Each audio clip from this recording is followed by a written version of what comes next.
ايه انسان مسلم؟ يعني تسلم نفسك لله. يعني ايه تسلم نفسك؟ يعني تروح مسلم، يعني تنقاد لله انقياد كامل غير مشروط. هو اللي راحوا للنبي صلى الله عليه وسلم قالوا له ننصرك ونتبعك ونمشي معاك، ولكن الملك فينا من بعدك. قال لهم ايه؟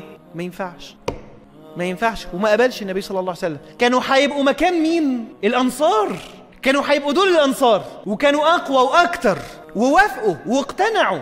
بس قالوا للنبي محمد صلى الله عليه وسلم ايه؟ يبقى الملك فينا من بعدك. بس قال مفيش، واعتذر عنه. وفي الاخر ايه اللي حصل؟ راحوا له المدينه، وراح للنبي صلى الله عليه وسلم المدينه، وبقت في الاخر الانصار هم الانصار فعلا. سبحان الله. فسلم نفسك يعني تنقاد انقياد كامل. كل الشرائع بتأمرك ان انت تنقاد لله انقياد كامل. سلم نفسك ايه؟ كاملة.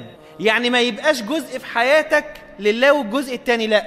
بعض الناس الجزء الإسلامي في حياته هو الجزء العبادي، طب والاجتماعي لا، في البلاص أي كلام. فتلاقيه بيصلي وبيقرأ قرآن، تمام، وصلاة عيد، ومراته محجبة، وابنه بيصلي وبيصلي الفجر، ويمكن في المسجد كمان، ده الجانب الايه؟ العبادي. طب يوم ما يجوز بنته، او هو يتجوز، او يجوز ابنه، الفرح لا، ده فرح الديني بقى.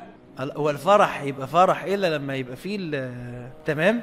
ولا احنا هنقعد كده رجاله قدام بعض حتى يبقى فرح ناشف قوي؟ صح؟ ما ينفعش. او يبقى موجود عنده الجانب الاجتماعي، تمام، والجانب العبادي، بس ما عندوش الجانب المالي. فالاموال عنده والتجاره والربا زي ما هو عايز، غش ورشوه وفلوس ربا او يبقى عنده في الجانب المالي وعنده الجانب العبادي وما عندوش الجانب الأخلاقي. فتلاقيه بيصلي وبيصلي الفجر، وممكن يبقى سمت صالح جدا، إنما ما عندوش أخلاق بربع جنيه. وأظن إن إحنا قابلنا ناس كده، صح؟ أو يبقى عنده أخلاق، الجانب الأخلاقي كويس جدا والاجتماعي كويس جدا، إنما الجانب العبادي رايح خالص، ما بيركعهاش. أنه صح؟ ولا واحد من دول صح. قال الله تعالى: يا أيها الذين آمنوا ادخلوا في السلم